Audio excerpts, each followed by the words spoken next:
Jarvis King, welcome to Brokers and Brews, my friend. Welcome, welcome. Before we get involved with intros, I gotta know what you bring to the brew. And I said, welcome. Thank you. A little nervous, I guess. I'm drinking Blue Moon iced coffee blonde. It's actually it's pretty good. This is completely not planned. Witch's Hat Thrash Punk, which is actually a coffee infused beer. So the two of us bringing coffee beers. Cheers, my friend. Cheers, cheers. And Jarvis, we're going to talk real estate for sure because you're obviously a realtor, hence your beautiful hat there. But tell us a little Shameless plug.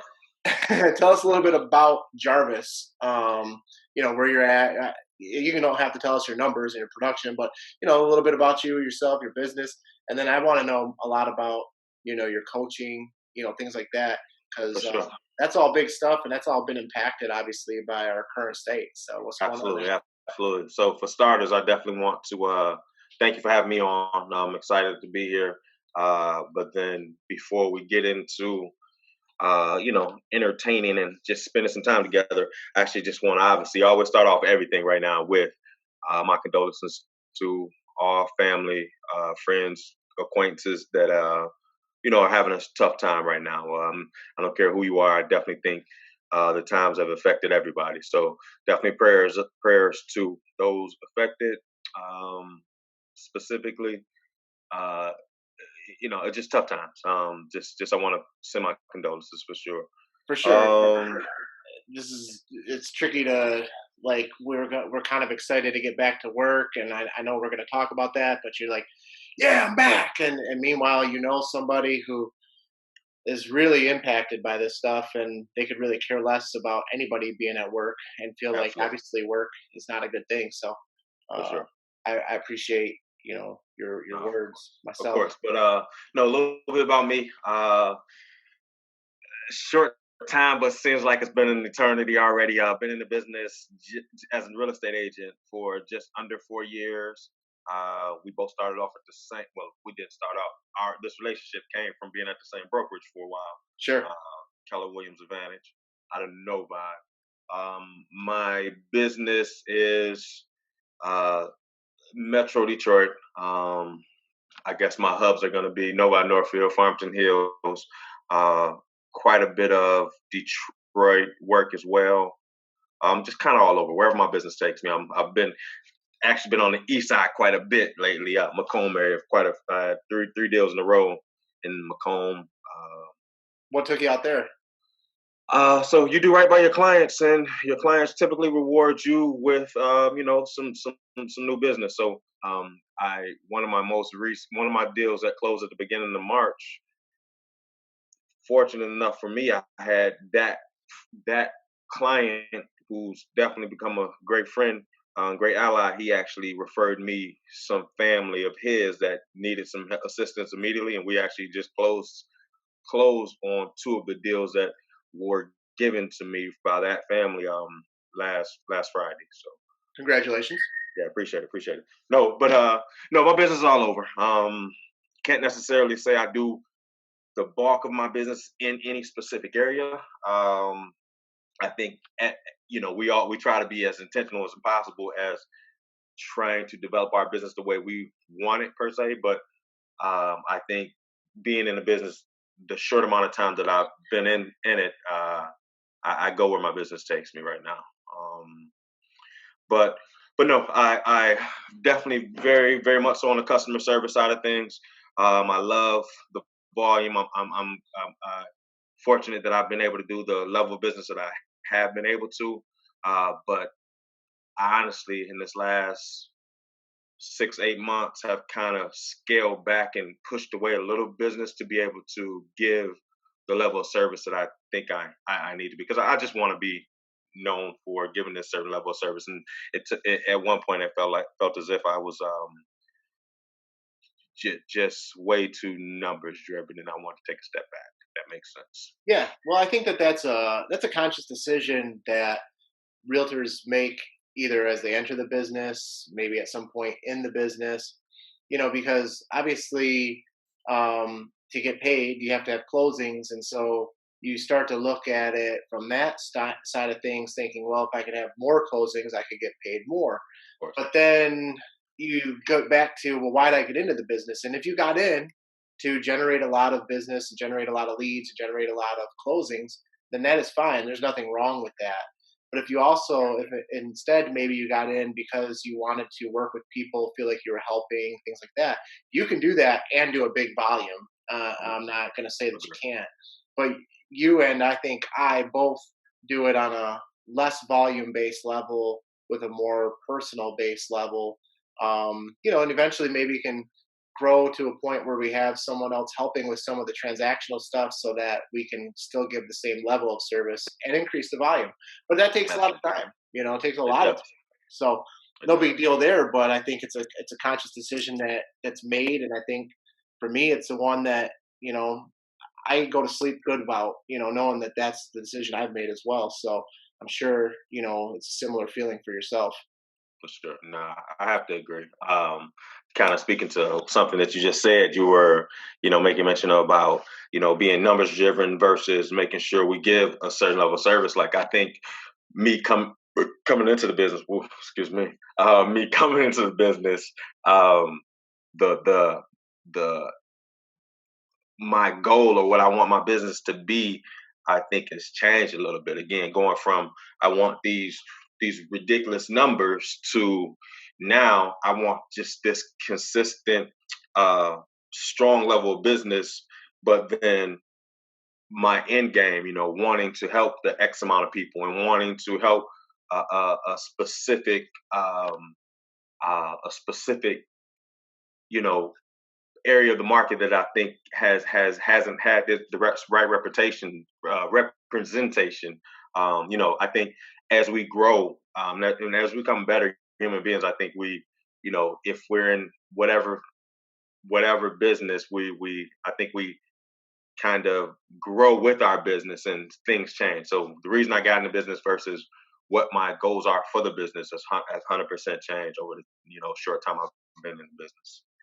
And so, you said like obviously you go where the market kind of takes you, but you also, if you could, you focus in a certain area, but you go where your clients, your referrals are, things like that. And I guess I've already hinted at it. We recently last week finally got the release to go to work later this week, and in some ways that's exciting. In other ways it might be scary, or lack of better term, scary, and things like that. How has your business been impacted with the fact that you haven't been able to go out and do business face to face? Because that is one tough part, right? Like you're a people person, you can't be in front of people. For How's your sure. business been impacted? How do you feel it's going to be impacted over this next month or so now that you can kind of get back out there? I think it would be super arrogant for anybody to come in, no matter what level of business that you had, to say you were unaffected or say that business was great. Don't get me wrong.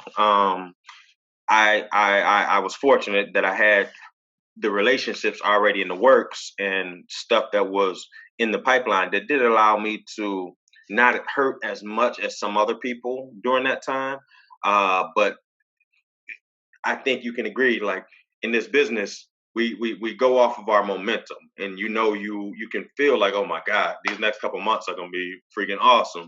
I had some pretty amazing momentum going right before everything was going on.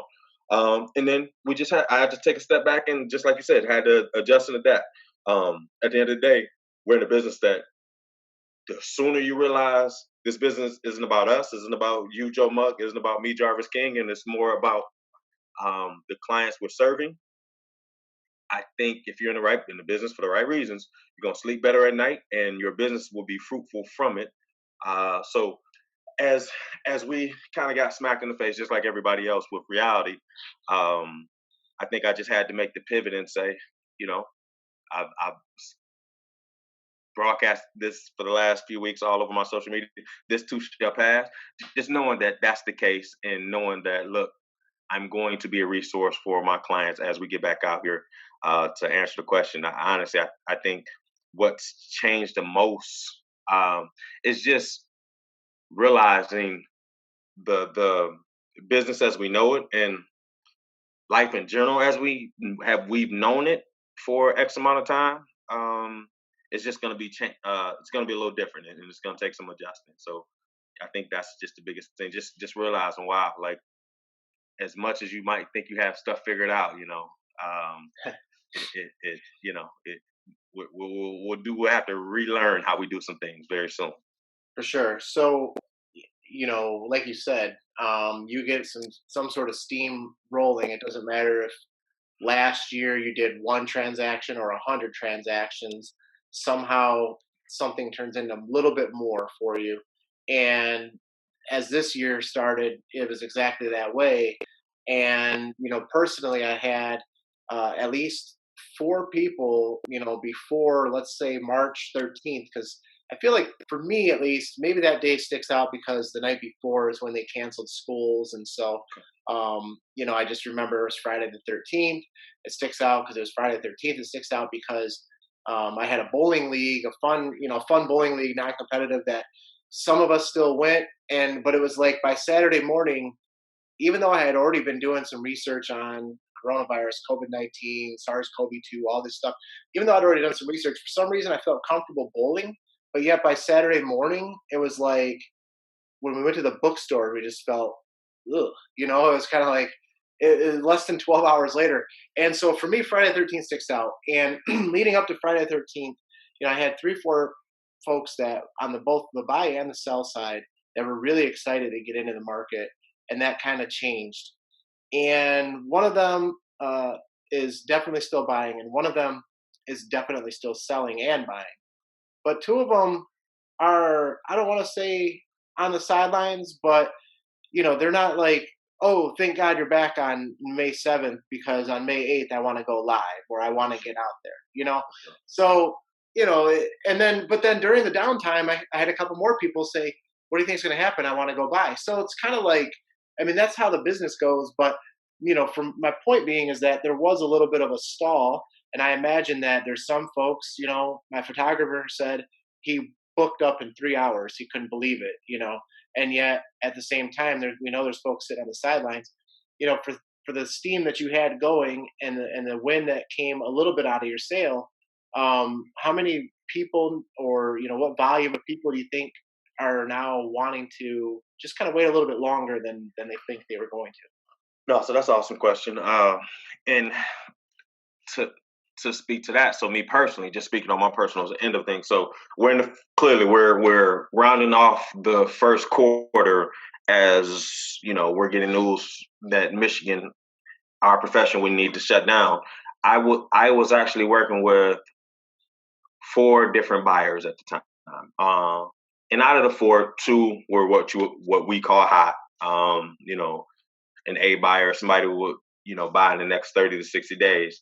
Um, I had two of those, and because of everything that was going on, I actually didn't complete any buy side transactions in that time. So those four buyers that I had, every single one of them took a step back. One to reevaluate the finances, one because of the line of work that they did, and this with lending being what it is, them losing the time that they lost with work didn't qualify them for the home, that the price point that they were comfortable with. And then clearly, you know this, when people get that champagne taste, it's very hard to go back down to something that you already made up in your mind that doesn't suit your needs. So my four buyer transactions, all four of them said, look, right now we don't think this is the best time. I since I've had the communication with them that we're up and running, we can actually show homes again. Two of them are excited and want to get back out in the field, but my buyers have 100% taken a step back and say, trying to reevaluate and wait to kind of see what's going on. They're a little, little uncertain on the times and aren't sure, where we're headed per se. Yeah. So during this time, because like you said, there's uncertainty with lending, rules are changing. in Michigan, we always say like, you don't like the weather, wait a minute, or, something like that, right? And I almost feel like right now in lending, it's the same way. Like, oh, you don't qualify, just wait a minute, or you used to qualify, now you don't. Wait a minute, whatever. Right. Have you had, or do you see that kind of happening where um, you're getting a call from somebody maybe over the weekend, and they're thinking about selling their house, they want to buy a new one, and yet you're saying to them, don't go for that pre-approval just yet. We might want to wait another week or two or something like that, because that's a conversation we never have, right? It's always like, go get For that sure. pre-approval, get that For pre-approval, sure. and now it's almost like, should they do it? Shouldn't they do it? Because it's tough. For sure, and you got the right idea with that. For me, the conversation has more or less been. I personally, I do always, and I'm sure you share the sentiments. I always want to know or get the best feel for where the client stands. Me to be able to best serve them, so I can 100% say, look, this is where we are. Um, but now, what I'm doing when I'm having that qualifying conversation with my buyers. I think the part of the conversation, and part of the qualifying conversation, what's going on is I'm just steering the conversation to help them understand that, look, me being here for you as your professional, depending on your situation, depending on, because of the conversation we had, right now might not be the best time, but I'm going to get you to my lender to see what my lender says. And I'm sure you have a couple lender partners, referral partners that you frequent the most. So my thing is, I still kind of I love where you're thinking, what you're thinking, and but for me, just to maximize my time and best serve the clients, I still want to send them to the lender, but then part of the conversation is, look, because things have been what they have been for the last 3 weeks, how they've changed from 6 weeks ago, how they've changed from 8 weeks ago. Um, Depending on the conversation with the lender, we may just wait it out for 60 days or whatever the case is. Yep. And so I asked you that because I had that conversation with a lender. I said, what should I do? Should I tell someone? And they kind of said exactly what you said, was like, you know, we always start kind of slow, get a feel for things before we get real deep, anyways. But let's find out, you know, some information to find out if they're going to possibly qualify now For or sure. not, and if not, why, and those types of things. And then she said the same thing. She goes, it's no different than FHA used to be a 580 credit score minimum. If you were at a 576, we gave you some ideas on what you could do to bump up your credit. We could, pull it again in 10 days, is bump up. Now you're qualified. She said, we're in the same boat. It's just the numbers are different. Might be a Right. 660 on FHA, might For sure. be a 700 on some sort of conventional. It might be, so I was like, all right, I'm glad I asked, because I couldn't believe, I was thinking to myself, we should hold off on a pre-approval. So, but the premise made sense, but the idea, like you said, conceptually, you still do the same thing you always do. Start Right. talking to the professional, find out from them where Exactly. we're at, you know? Exactly. Exactly. What has been your experience with? I know you're clearly you're alluding to it and saying, for the most part, your lenders are saying, let's you please send them my way, sit them down with me, and I'll do the rest. But previous to everything we're dealing with, you've always, for the most part, just said, look, I'm going to get you to my lender professional, and then let them judge where we are, or depending on the price range and what you guys are looking at, have you been kind of steering them to say, look, let's just hold off? I mean, what's been your Yeah, how sure. have you had it? So I have only had one like Facebook message conversation, if you will, where I told that person, I'm going to get you the lender's, contact in about a week. And that Right. was also based on the fact that that person was thinking of doing something at the end of the year, but Okay. kind of changed through our text about maybe bumping it up a little bit, strictly because, rates are so good, For that if they sure. qualify now, it might make sense, versus later. So, but outside of that, the biggest thing that I've experienced was having a buyer already pre-approved who, because they took a pay cut, to stay working, their pre-approval went down 50 grand. Right. And then having another buyer who really he's pre-approved, but we really need to wait a couple more weeks because his lender said they're going to need at least one pay stub back from furlough, and he only comes back from furlough in a couple weeks. So, you know, those things are like real things that everybody's going through. And in these folks' case, they're still fortunate enough to be able to afford a home and purchase a home right now. But, there's those types of things that are happening. But those are why you have that conversation, you know. And I think it's even important now to have this conversation, even with your pre approved buyers, like, hey, a seller might want you to get pre-approved again, like, or reran or whatever they Yeah, do on the lending for side, sure. because before they let you in their house right now, or before they start talking offers, they might want to know you're even completely serious. Whereas in the past, you have someone talk to the lender, and I might have like a pre-approval, or they're working on the pre-approval tonight, but I'm going to take them Right. out tonight. That may Right. or may not happen now, with some thoughts and concerns about how many people come through your home. So, I'm having that conversation too, uh, to just be prepared for anything really. I mean, For things sure. are changing. And I don't want to go down the rabbit hole of the same convo, but what you kind of hinted at it. What's your thoughts on that? Like, what should be protocol? Or if it was you, they were saying, "Look, Joe Muck, you're the judge and executioner in this instance. How would you handle access to sellers' homes?" Me personally, I feel as if like, hey, this is 100% a health and safety mandate going on right now. This is I personally think it has to be, and this is me, and it clear. That's why I'm asking. I think that without, and for the most part, clearly, people, if you're shopping, you have a pre-approval. Most time, people always have pre-approval. Most agents, they won't even take a client out unless they have a pre-approval. But what do you think should be the tone? Should they have to have a pre-approval to gain access to homeowners home? I would certainly, especially if you know what I was going to say, if it's occupied, but it doesn't matter if it's occupied because we're looking at this in two ways. One is the person who's in the home sell the seller, but the Right. other is everybody else who's coming in. I mean, it's our job to keep as many people safe as possible. And For as sure. it stands today, the belief around safety has to do with breathing, coughing, sneezing, that type of stuff, but also touching. And so if For we can sure. limit that, or if we need to limit that, then that's what we need to do. And That's right. so I would ask that seller, you know, are there any things that you would like to do, to increase safety, to reduce possible showings, anything like that?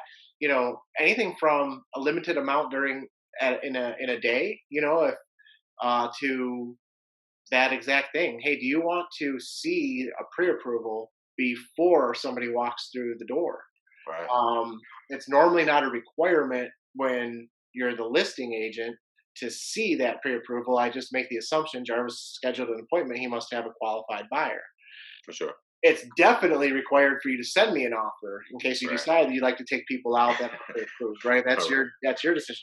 So that's a conversation that I'll be having, moving forward here, for a period of time at least, And then if there was ever a suggestion of something that I'm uncomfortable with, I would just say, as your agent, I'm personally, I want to require, this. And to be fair, I haven't completely filtered out or thought out that entire answer. I started doing some of it, some basics, masks required, no kids. I don't want people's kids, coming to the house. If Sure. they come, hopefully it's a two person, family, with the kids, so one can go in the house while the kids are in the car, and then the other one can go in the house while the kids are in the car. Right. Right. Um, you know, and that type of thing. So I've thought of a few things so far, but I definitely think at the end of the day, we have to do everything we possibly can do, to safely sell real estate For sure. because real estate needs to be sold and we need to be safe, Absolutely. So Agree. But before you continue on and we continue on, you got me feeling like a lush. So I'm gonna need you to pick up your glass and have another drink, sir. Well, you can't see in mine. I mean, maybe I take bigger drinks than me. You know what I mean? Maybe that's possible. So, and I like to have a little bit left at the end for a cheers. I don't want to have to walk off camera and grab another one. You know? So All right. be yelling over here like I'm Will Ferrell and like mom, Milo, For something like sure. that. So All right. he could be get me in trouble with my wife. Hey, bring me a beer. So but yeah, I mean, it's definitely it's going to take some thought and some concern, and I guess I'll say some of it is going to be played by ear. I mean, if suddenly I have a listing out active right now. It had a virtual tour and stuff like that. I had some inquiries, but I didn't really have any offers come in on it. If suddenly Thursday, Friday, I get 10 showing requests, I'll personally have to space them out, you know, Right. because our app isn't built to say like a plus amount. So if you schedule from 10, they have to add 2 hours to the next showing or something like that. Showing Right. time is not set up that way. So I just have to do it manually and, to reach out and say, hey, there's a showing at 10, we got to come through with some wipes and stuff like that after about Right. 10:30. You can't get in until 11:30, stuff like that. And so it's just going to be a manual process and see how it goes. For sure. For sure. So, I mean, these are kind of like maybe some of the negative things that, not negative, but they have some negativity around them. But you had a closing last Friday and I've seen your Facebook, so I know that you have some other things going on. So, I mean, like, for the folks that have been able to continue that closing, the folks that have been able to continue moving forward, things like that. I mean, how exciting for them during this time? How different has it been for them during this time, or what have you? So I think, you know, one, I'm gonna try my best not to go off on a tangent with your question, but I think the one thing that we don't give each other enough credit for, um, in we don't our human race, we don't give us enough credit for.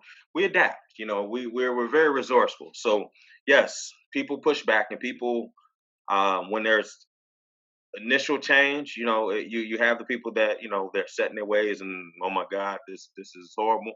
But the people that adapt and adapt quickly, those people are always going to be ahead of the curve. So right now was a time, in my personal opinion, that the agents and the professionals in any field, whoever can really be on the forefront of the change, and really be innovative and show, um, the masses, look, this can work, and just be very much a forward thinker. Those people are just going to look like rock stars. So, speaking, not segueing to kind of toot my own horn or anything, but I think right now, showing my clients that in the climate that we're in, with all the uncertainty of, is my home going to sell? Is it right now? Is it a good time to sell? Is the pricing right? Can we still get the premiums that I was seeing 3 4 weeks ago? Um, Coaching them through those concerns, having that healthy dialogue, um, really allows you to look like you're the professional. When in these instances, with the two closes I had on Friday, we went on the market on a Thursday. We were multiple offer on both of them on by through the weekend, and then won't remotely try to say this was all me, but what was fortunate enough to find a cash buyer for both of those, closing 2 weeks 2 weeks from the original under contract date. 2 Fridays ago, had went on 2 Thursdays ago, went on the market. 2 Fridays from then, being able to close on both of those, just really allowed me to shine. And I won't remotely say it was anything but being faithful, in every sense of the word.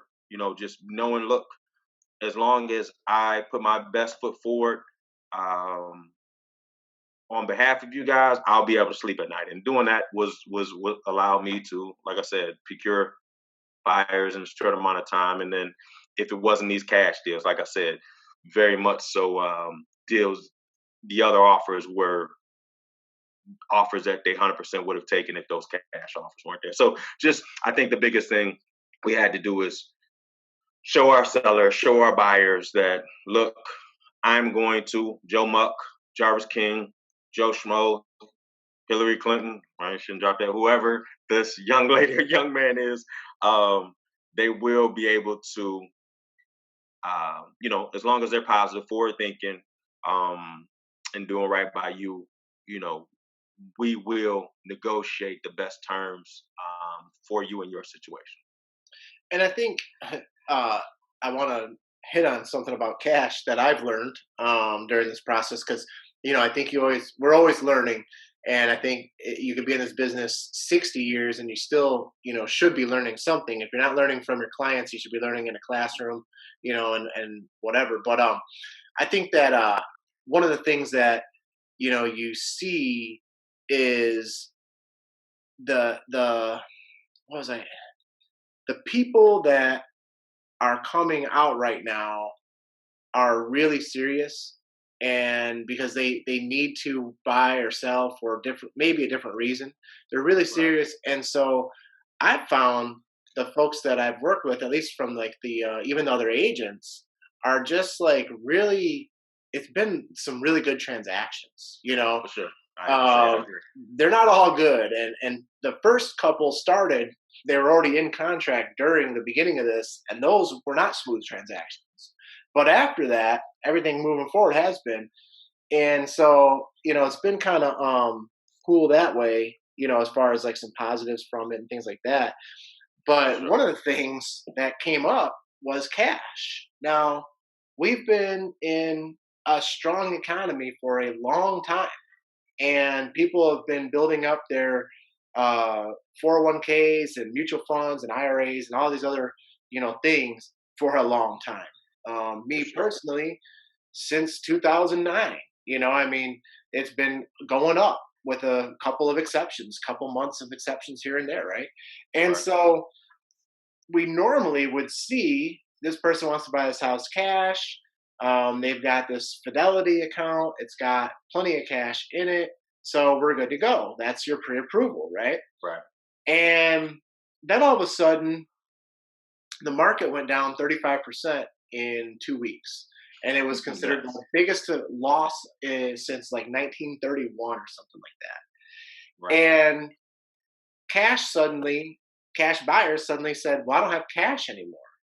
And this was a difficult thing because they don't have the cash. Now, I've learned from MI Realtors Association and some other people that technically speaking, that can't happen. If you've basically said you have the cash, it's your job to have the cash. But what good does that do the seller if you don't have the cash? I Oh, for guess it sure. could do good in court, or it could do Right. good, down the road, but it doesn't do good if we were supposed to close in 2 weeks. So, Absolutely not.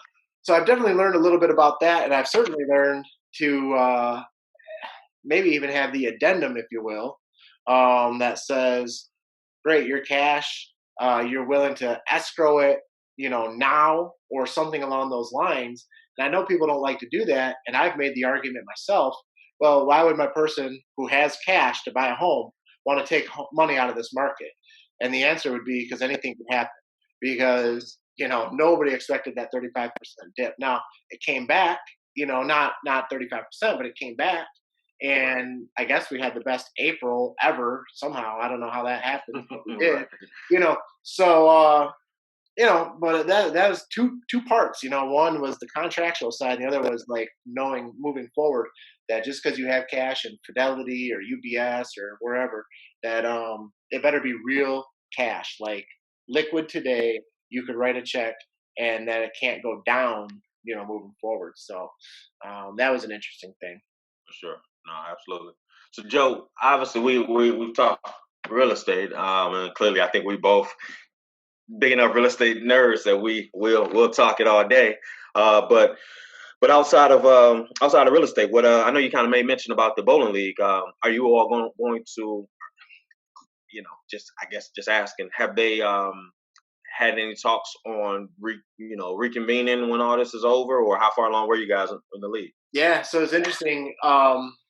We were supposed to have our last night in April, and then like a get together party, whatever you want to call it. I always joked and said, "Can't we call it a banquet?" Right. In May. And obviously, that's all been postponed. No real discussion on the comeback. The biggest one has been my son's football league. They've asked for us to sign up, and they've guaranteed if the league was canceled, we'd get the refund. And it's not about the couple $100. It's about like it's almost it's almost the same boat I'm in. Like, do I advertise, hey, I just sold a house, because I know that people are going through some stuff, and Sure. I'm over here like, showboating about something good, but maybe people aren't looking for that type of good. Same thing. It's like, you're asking me to sign up for football right now, and so I'm gonna sign them up, but that's been the closest thing, that, and I don't know if you heard or if you care, but UFC is going to do the WWE thing and be in Florida at an empty arena starting this weekend. I didn't know how soon that was, but I remember seeing something about that maybe 2 weeks ago that they were going to continue that.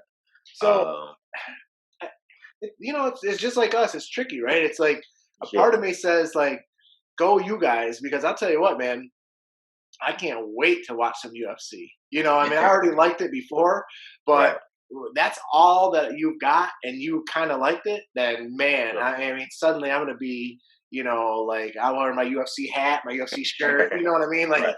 For and sure. so, and I'm sure that's one reason they're doing it. But, if the fighters are safe and being tested and all this stuff, and there's no fans, the only people that are there are judges and what have you, then maybe I want to say, what's the harm? I think there is probably some harm, but in the grand scheme of things, it's probably not that bad. And I'm really excited for it. And I For sure. certainly hope that the football league that's supposed to start in August is able to start. But it's got to Any be soon, sports. I you know. think every guy wants to be selfish and say yes, give us some sports. I mean, just the I don't know if you were a big Michael Jordan fan or anything, but they have the Last Dance ESPN 10-part special going on, and I know every guy is glued to the TV because those were the glory days of basketball. But I think the first weekend's airing, if I remember correctly, was like 5.5 million viewers or something like that. It was just, I mean, it's clearly everybody's hoping that they can get some glimpse of sports for sure right now.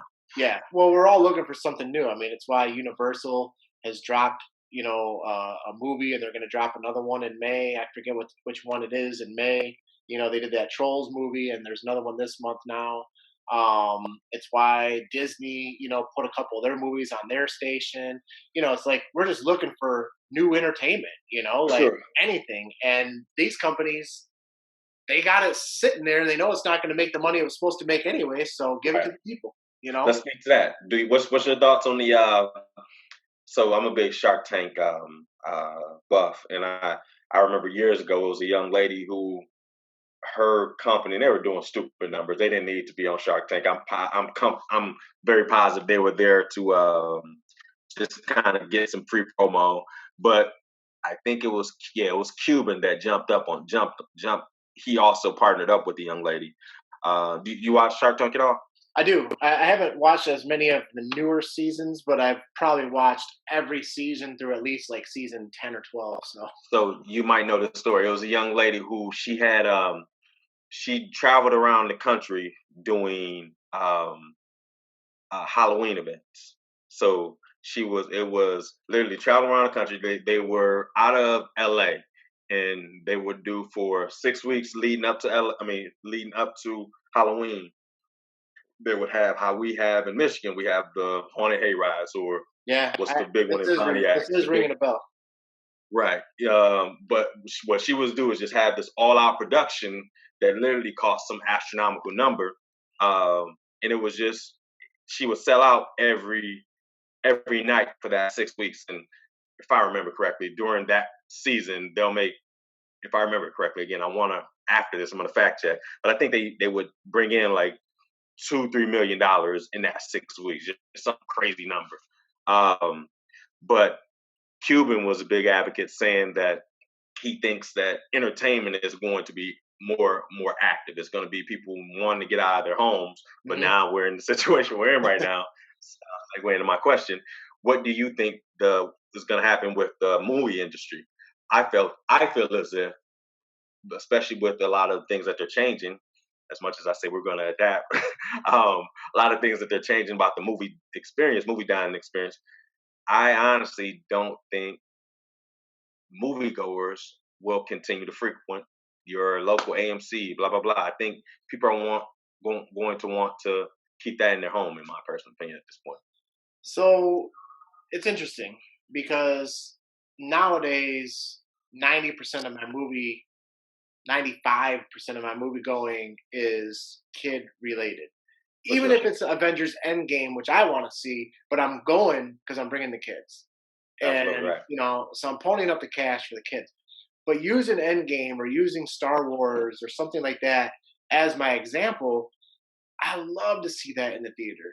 The sound, the For sure, lighting, all that stuff. And I have, JBL speakers at home, so I have a decent sound, but right, it's not hundreds of thousands or millions of dollars, right, for sure, right, So there's that experience. And I used that argument for my friends that bought that Trolls movie because it was a $20 rental. And their justification was, well, how much does it cost you to go to the movies with a family of four? exactly, You know? I exactly. said, yeah, I get it. And it's easy because my kids weren't begging me to see it. But I said, $20 to watch the movie at home. I like the Dolby Digital ETS, Right, whatever the heck, surround sound. So, and here's the other thing too, like, you know, I try to not go like political or whatever, and I don't think I am here, but I'm really intrigued by the volume of people that are wanting to move everything to like this new 6 foot distance. Like the 6 foot is a magical number. I feel like it's an important number, but what if you're 7 feet? You can't get sit. I bet you can. But where I'm going is like there's this movement like we got to change restaurants, change the school systems, change this, change that, change the casino. Like the casino, and I love the casino. Okay, I've been to Vegas over 20 times and the Detroit casino, just as many. And for sure. we're going to shut down every other slot machine so that you're 6 feet apart. Casino is filthy. Even when it's clean, it's filthy. Like there's so much touching. That's what I mean by it's filthy, right? Right, There's touching, touching, right, touching, touching, touching. right. Is touching money, touching handles, touching buttons, all this stuff, touching, touching, touching. 6 feet apart, 10 feet apart, none of that's going to really matter to me in a casino. And For I'm sure. curious though, is this strictly because of what we're going through right now, or do people believe, that there's something else that somehow the distance, the social distance, the real distance is really going to be impactful because, when we think about whether it's a theater or it's a sporting event or anything, if we're going to have that type of standard, it doesn't work, right? Like I don't want to go see a comedy show with only 50 people in the room. You Right, know, right. the comedy show is great because there's 100 or a couple 100,000, whatever it is, people there. Go to your, the I think the instance that it's most impactful. Go to your any Saturday fall college arena football. Like Hmm. it's the experience. Just take the before out of the college football experience. Take the tailgate out of it. It's a different experience. So it's just yeah. I mean, like we started this whole how we started this our combo today. I just think it's some adapting that's going to have to happen, and some of the stuff like you're saying, where this number came from. Clearly, it has to be some science behind it. But at the same time, it's right. Is it enough? How sustainable is it? And then clearly, how long will we actually? How long will this be the new normal as well? Yeah. I think it's a great starting point because as we talk about opening the economy and stuff, obviously I strongly advocate, this slow buildup, right? So I think it's a great thing to say, all right, when you first start going back to whatever it is, you have these new norms. But I feel like I'm having or hearing conversation, seeing conversation with folks that want to make permanent changes, to systems where there's this distance, and I just don't personally understand it. Not because I feel like so optimistic that we're going to get over this really soon or we're going to have a vaccine right away or anything like that, but just this is a first of its kind disease virus that's spread through, like respiratory transmission, right? Where you're coughing, sneezing, Right. things like that. The reason, a reason that it's made such a big deal, besides anything else, is that from a science standpoint, is that normally you don't pass colds and flus and all this stuff by, breathing on somebody. But, Right. the hug, me and you hugging, the issue isn't the touching as much as it is the expiration or exhalation of air, you know? Right. So, so it's tricky. And if this is the one of a kind thing, then I don't know if we have to permanently make everything change, but hey, I'm a real estate agent, not a scientist and not a, Sure. you know, whatever. But I guess to kind of continue that flow, as we talk about sports, Coach Jarvis, Yes, sir. I mean, your season was impacted, right? Yeah, and honestly, so this is something that I'm limited college basketball player. Passion my whole life growing up. I was a guy that uh, huge, huge family in regards to extended family. I don't know. I have 20, 30 cousins, somewhere in between, I guess. But growing up, a lot of us were males and we're all around the same age. So big sports family, and we spent all of our time. Well, I spent all of my time in my grandmother's backyard, putting the ball up, putting shots up. So basketball is something that was 100% like a release for me, uh, and it was for sure my refuge. But then, as I got older, I don't have any little ones right now. I got tons of nieces, nephews, younger cousins that I'm a part of their life. But personally, I don't have any. So I was always trying to figure out, like, how do I give my love to the game and my knowledge and expertise to this next group of up and coming athletes, and impact these young men's lives. So for the last few years, I've actually been coaching Northville boys basketball, and it's been a freaking blast. What But age? yes, this year, so you get your kids for 2 years. So six, I'll be jumping back and forth from sixth and seventh grade. Okay. So you get the same group of kids 2 years. So last year was sixth grade. This year was they were seventh graders. But the unfortunate last year, so I lost some of my guys. The governing party, the governing body that oversees the league, they wanted a little bit more parity. We did super awesome last year. We were one of the best teams. I think we lost 2 games, and both of them were to the other Northfield team. One was by a bucket, and the other one was, I think, maybe 3 or 4 points. But either way, we were a great team, great group of kids this year. But we lost some of our key positions, um, and with that, it kind of took a toll on our ability to, you know, to run, and just some. I didn't have as much as athletic as the team that I have last year, to simply put it. But we had a rough first half of the season. Coming into the second half of the season, we're gelling. We're putting wins back on the board, and we ended up just going over 500. We ended the season just over 500, 6-5. And the weekend, everybody makes the playoffs. In our last 2 weekends, we defeated one weekend and then split the other. But going into it, we had momentum. Just like I was kind of speaking about my real estate stuff, we had tons of momentum, and sports is all about For sure. momentum. So going into our playoff weekend was the weekend that we were told, hey, sorry, there's this, as people say, this invisible demon we're fighting. In the best interest of everybody, obviously we're going to sit everybody down. So my guys were super bummed. I think I was even more bummed than my kids. Um, but um, but I felt bad for him. I mean, I have a neighbor of mine. He has a collegiate, a high school senior daughter that plays softball. She's a standout. Got a scholarship to whatever college she's going to, and her season got ended abruptly. And it's just I feel bad for all the athletes because I think sports in general is one of the things that teaches some pretty cool life lessons.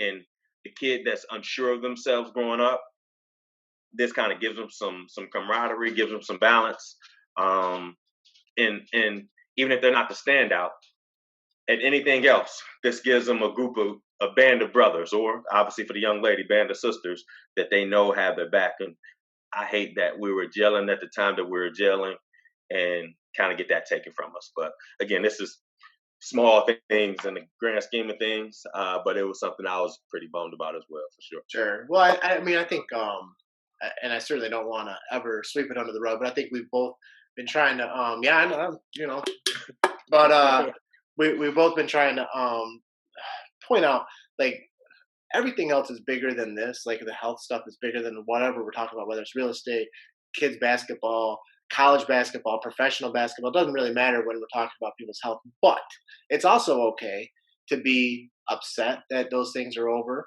to be Absolutely. upset that you didn't have your normal prom, to be upset. You know what I'm saying? All these things are okay too. These are feelings that are real. For sure. Have you had a chance to do any kind of Zoom video or something like that with the kids? Because they Yeah, might that's appreciate it. good. Good call. That's an awesome idea. And whenever if we decide to let this air, I'll definitely make sure I make the call before this airs, so All right, they I'm don't going live. We're going live. right, for sure. I think that'll be pretty cool. I actually do. I've done something else, just to show I'm thinking about them. But no, that is a nice touch, and I think, yeah, I will try to orchestrate that. I think that'd be pretty cool. So yeah, good call.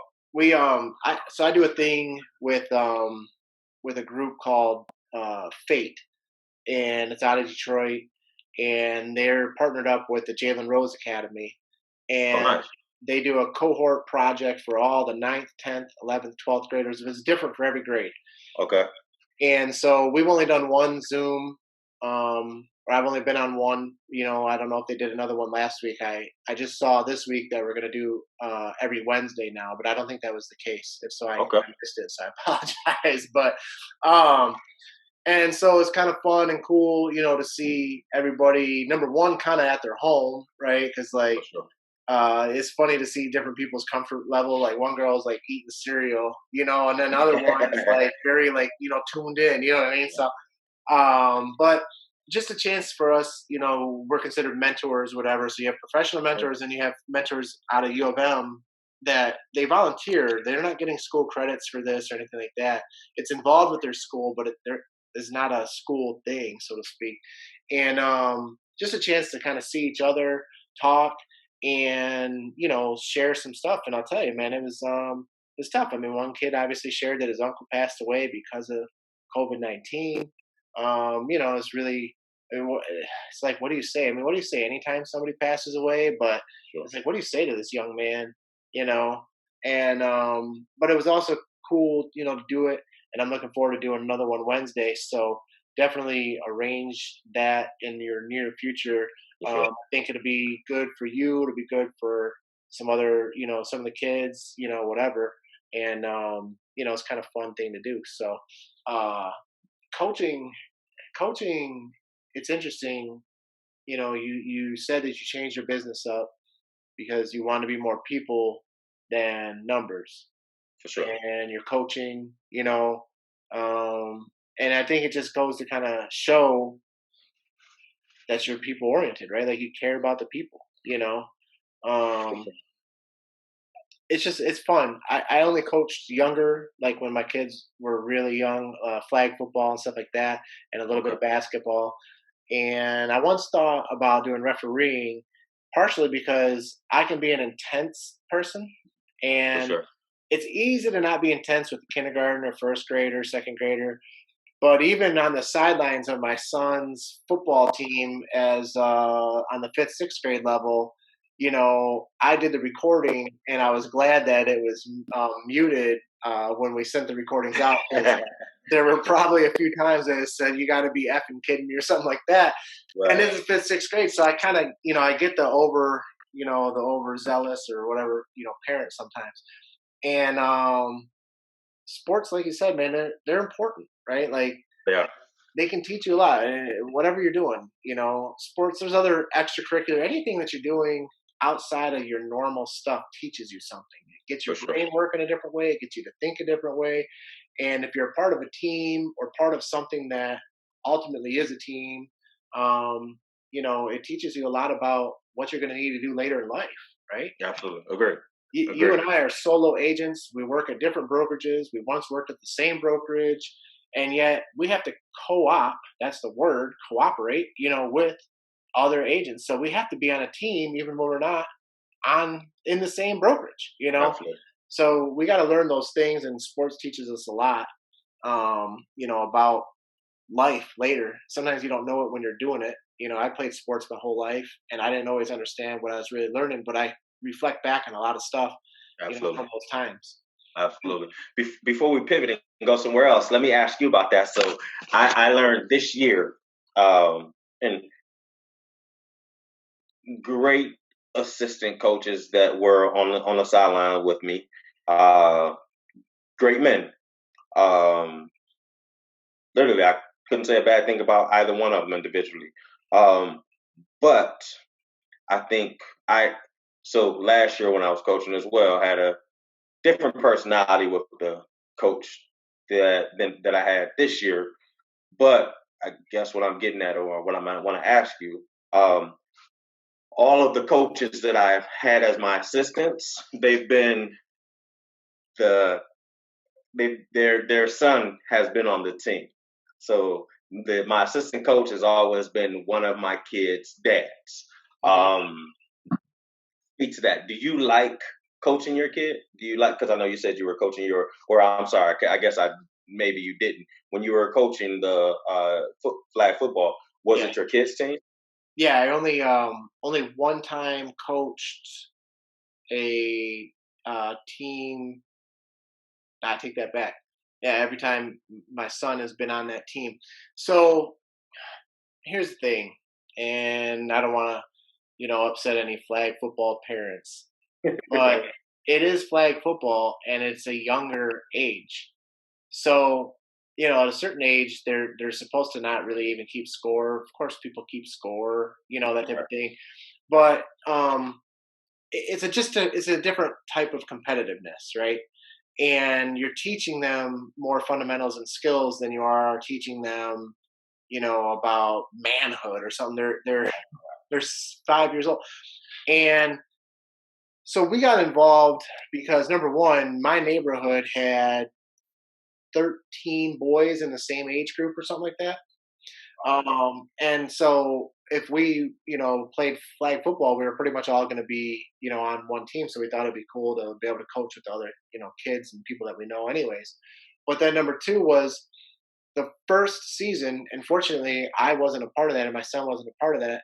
The first season, kindergarten. This is a season where you were allowed to play if you were 4 or 5, so you didn't have to be in kindergarten yet.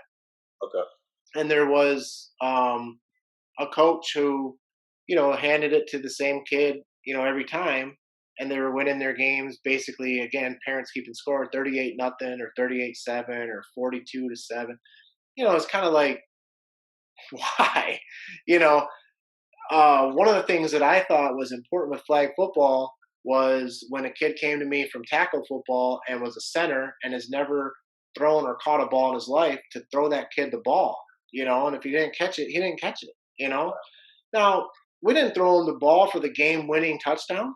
We did it early in the game. You know what I'm saying? Like, we still were trying to win the game or make some good plays or, use the talent, but everybody kind of got a turn in a competitive way yet. You know what I mean? So yeah, like my son's not the fastest kid on the field, so we didn't make him the running back, but he got a chance to get the ball in his hand, somehow. And that was what was important, because again, this wasn't tackle and this wasn't supposed to be for something. There's no playoffs in the league we were in. There's no whatever. It's just, hey, you finish the season, you know? And so I always coached with my kids. We kind of started coaching for that reason, but, kept with it, each year because it was fun to do. We felt like we were teaching them something and doing something fun and, that type of thing.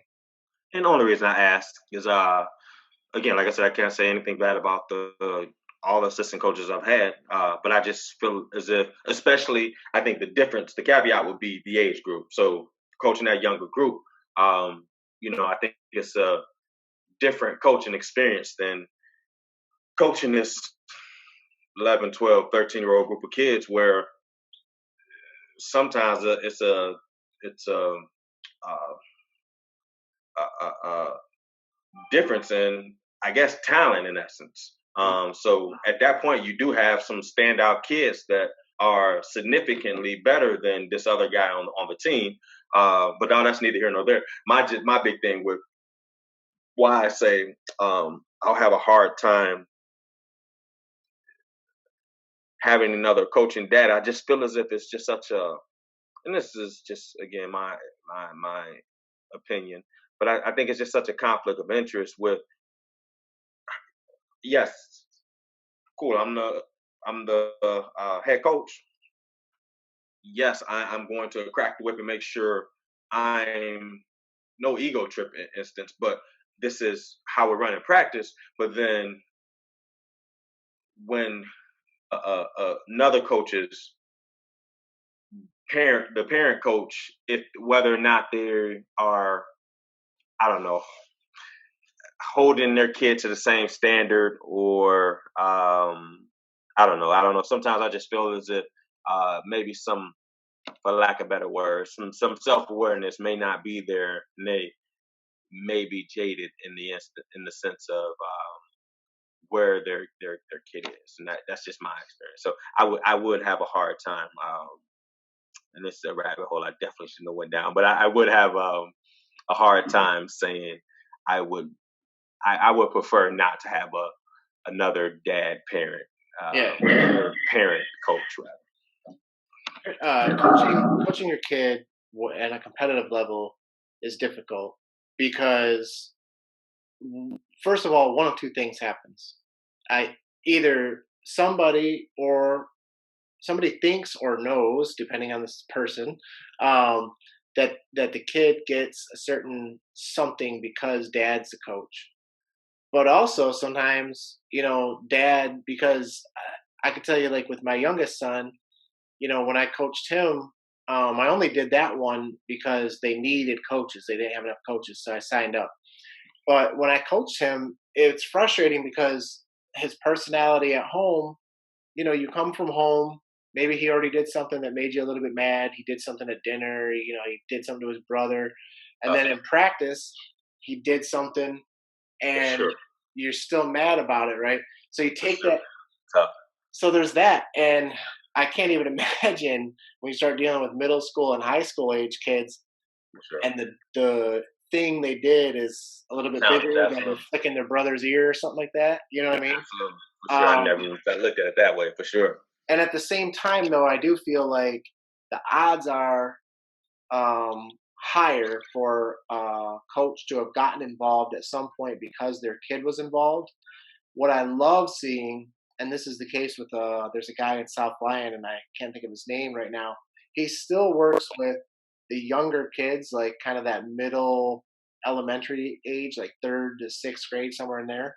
okay, Um, his son graduated college. His daughter's in college, right? So he started doing this 20, 30 years ago for sure, because his kids were in it. He stuck with it because he loved it. And absolutely, that's what I think, that's what I'd love to see out of more dad coaches, right? for sure, You get for in sure. because they need a coach and your kid's playing and you figure you might as well coach.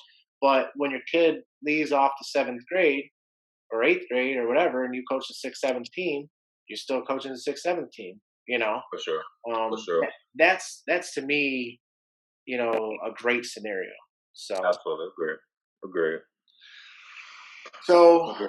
life lessons. We're teaching them in sports, real estate. We're seeing these lessons prevail, things like that. um, I kind of want to wrap us up here.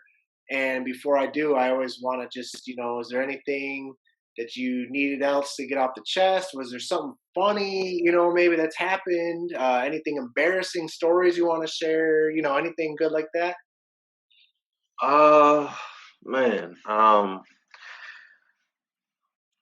trying to do I have anything that would entertain you guys? Uh, no, man. I think I'm safe because I haven't had to be go out in public. I'm trying to think. I know something happened. So you know me, man. My babies are my little girls, man. I got two little fur babies, uh, Maya and Lola, and they're always doing something. I'm trying to think if I don't know. No, I got nothing. I got All nothing. right, that's fair. I mean, we've gone an hour or so we've gone over a lot, so that's fine. I don't want to, I don't want to hit, the end and all that stuff, and then when I post something up, have that person I was talking to like comment like, "Hey, we didn't talk about this" or something like that. So Right. No, for got to sure. make sure we covered it all. For sure. And I missed out, obviously. Uh, I don't even know your Instagram or your social, No worries. but Appreciate it. if So people wanna wanna see it. uh, you can find me on Instagram at Sell with Jarvis King. So SELLWITH Jarvis JARV as in Victor IS King. Um, Facebook same way. You find my business page if you do with the sell with, or obviously just my name. Um, those pretty much the only platforms I play around, and then LinkedIn. Clearly you can find me there as well. But no, I appreciate you asking me to be on. I saw you had some heavy hitters on your first few episodes, man. So I was a little nervous to get on here, but thanks for asking little old me to join. No, it's good. It's funny because I tried hitting up a few local people first, and for one reason or another, it didn't happen. And then I had non-local, like I had California and Boston, and like stuff like that. And it's just kind of funny how that worked out because that was good though, to get that perspective. So, Sure. but obviously, I want to keep it local, as but I want to get the whole perspective, man. Absolutely. You won't. It's no way you'll know this, but how'd you ask Ken Pozak to join you? Ken, he was on one of your episodes. How do you know Ken? You don't mind me So asking. yeah, I don't. I used to have a moving company, and Okay. I met Ken through my business partner in the moving company. Okay. We were getting ready to kind of get a little partnership going when he was actually transitioning to Orlando. So then I did a Okay. move Funny. quote for him. And then Okay. he and I, well, actually, he was not in the Tom Ferry coaching system, but he used to be in the Tom Ferry coaching system. And he came out to their, it's called the Summit. It's this big convention, 6,500 realtors are out there. Yeah. Came out last year. And I only knew he was there because Tom freaking Ferry is up on stage telling a story and says, Ken Pozak did this. Ken, where are you? Ken, where are you at? And Ken was getting his Starbucks. So I'm texting him going, dude, Tom Ferry is calling you out right now. And There. so we chopped it up a little bit after, they have a lot of socials and stuff like that. And then I just kept in touch, social media, Um, and so, real simple, man. I sent them a message, said, "Hey, I'm doing a series, Brokers and Brews. The thing is, you got to bring something to drink. If you don't want to bring alcohol, that's fine, but you got to bring something. And the concept should be, bring some brews, but whatever. And let's talk some real estate. I'd love to learn more about Orlando and what have you." He said, "Yeah, great, love to do it." Boom, schedule. That's awesome. Why I ask is well, two things. Shout out to Ken for being the rock star that he is. Having Mike Ferry, call you out while you're on stage at a big conference. Um, but Ken Pozak is my sponsor. Ken Pozak is the person who got me into the business. Okay. I got I've done everything under the sun, but I was service industry on top of being before I was in as a real estate agent. I was in property management. I worked for a big box brand, Village Green. I was doing sales for them, and at the same time that I was doing sales with Village Green, I was actually bartending, and he used to come to PF Chang's all the time. He was just a regular. Yeah. He used to start. He knew me because Ken he's very intentional, which is Yep. awesome. But he would he spoke to everybody. He made sure everybody he shot the crap with everybody, and I developed a decent relationship with him. And after a while, we obviously started talking about what he did. And Jarvis, I think you would be great at real estate. You should come. You should come try check it out. And I don't know, probably took me a year before I said, okay, let me see what your brand is all about. And sure enough, long story short, I ended up at Keller Williams. Ken's a good dude. I think I, you know, maybe Man Crush or something like that. But I put it all in. The post. I was like, if whether you're his friend, you're a coworker, he's your boss, he's co-op, whatever. Just a good guy to be around because he's positive. He knows stuff. He learns stuff and works hard. Everything that he does legit, professional, and I was super stoked for him to say yes, because I knew that he would provide great value. Sure. And I think that he did. And, we only went maybe 40, 45 minutes. But, I learned about the market down there in Orlando, celebrity area. We talked a little Disney. We talked about how to get some of those cool things, that he's got, them shields, Captain America shields and stuff like that. So, we talked a little of it all in a short period of time, but just a good dude, and I'm glad that that I had met him, when I did, and I'm glad that he is kind enough to keep up with his social, platforms because whenever I've dropped him a message, he's always replying. That's awesome. That's awesome. Yeah, I gotta brush up on see some of your previous episodes, but that one stood out to me. I'm like, oh, that's awesome. Good job grabbing Kim. So I gotta go check that one out. But no, again, thanks for having me. Best of luck to you with everything. Obviously, wishing you well, health and prosperity with your family and all. But then obviously on the business level, clearly hope you're able to hit the ground running and get right back at it, right where you left off. Thank you, sir. Same to you. We would do a cheers, but I think we're both empty, so an empty, cheers. Thank you, brother. All right, Have a man. good Talk one. to you. Thanks for having me.